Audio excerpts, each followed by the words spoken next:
By better than 82%, voters said no way to a payroll tax on anyone working inside Salem city limits.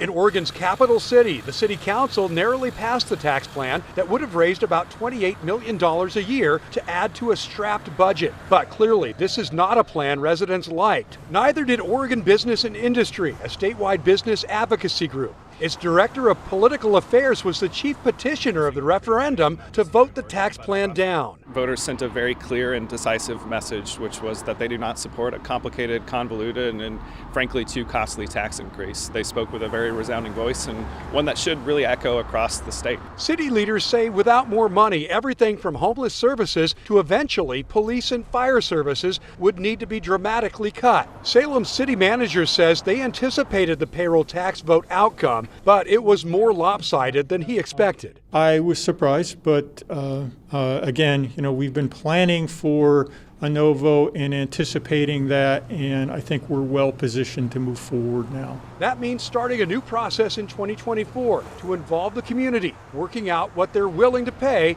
and what they're willing to lose. Staley says the longer they wait, the worse it could get. We're going to have to make some adjustments because we don't want to put ourselves in a position where if we don't have additional revenues for 2026, we have to make some really drastic reductions. But is there an appetite for any new taxation plan if voters get a say in the big November 2024 election to come? Mann says inflation is a big issue and people are voting with their pocketbooks. I would encourage anyone considering a tax increase to think long and hard about voters' appetite to support new revenue right now, because I think it's pretty low.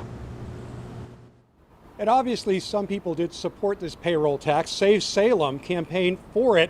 It was led by City Council President Virginia Stapleton, who wrote today in part, the City Council now faces the daunting prospect of cutting millions in services to balance the budget while working with residents across the city to secure another revenue stream. We don't have a choice on securing new revenue. We have to get to yes on something. And so the work to figure out this budget crisis gets started again.